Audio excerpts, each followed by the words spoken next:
MLBbro.com is heading from first to third with this take.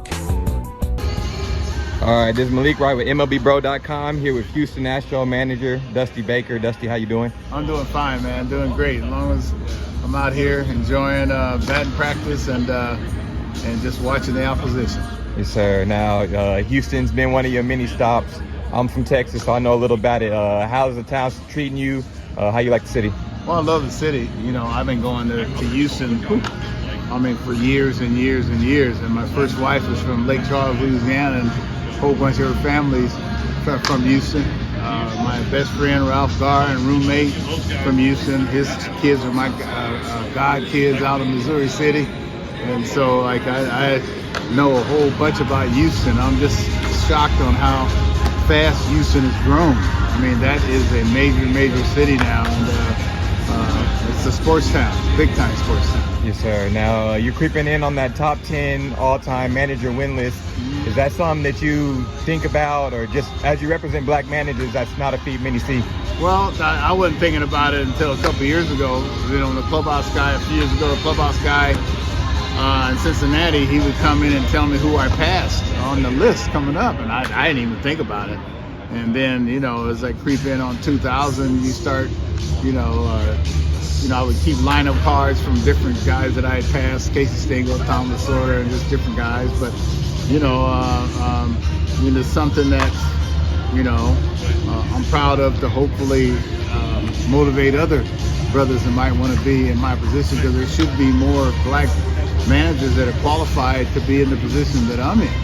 And so, I hear it from, a lot of Americans, predominantly black Americans, that tell me, what I've accomplished, or they're pulling for us because of that.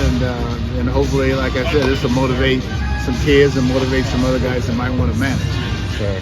Now, as underrated as you guys have flown under the radar, second best record in the AL, first in batting average, second in RBIs. Just talk about the different explosive talent you've had on this team on offense. Well, the thing about it is that we haven't had our total team together, but our probably 25, 30 games all year long. And so it's been a lot of the auxiliary guys that have filled in. I mean, we lost Michael Brantley a couple stints. We lost Jordan. We lost Altuve, Yuli Gurriel. We lost Carlos Correa for a while. Like I said, Michael Brantley for a while.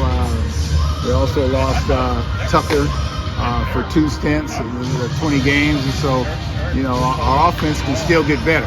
You know what I mean? And keep all our guys. Oh, we lost Bregman for like 3 months. And we lost Diaz for 6 weeks. And so, we've been, this is a bunch of together guys. And, we're going to get better. And hopefully we'll get better and operate on all cylinders, down the stretch and hopefully into the playoffs. As far as the stats you were telling me, I still feel that, some few areas we can improve on. We're also leading the league in double plays, so if we can stay out on double plays, then, we'll score, even more runs.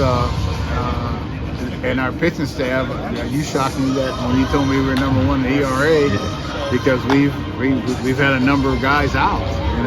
We lost Framber Valdez for 2 months. That was a big key, and lately Odorizzi, and so, but our guys have come up, performed well, and been very consistent. Sir, now my last question, just this final few weeks of the season, you got a little lead in the AL West. You're trying to get that 1 seed in the AL outright. What are you telling the guys? Are you preaching you guys haven't played together, so you got to still connect with everything? Well, I don't tell them too much. I mean, these guys know what they got to do. MLBbro.com, covering black and brown major league.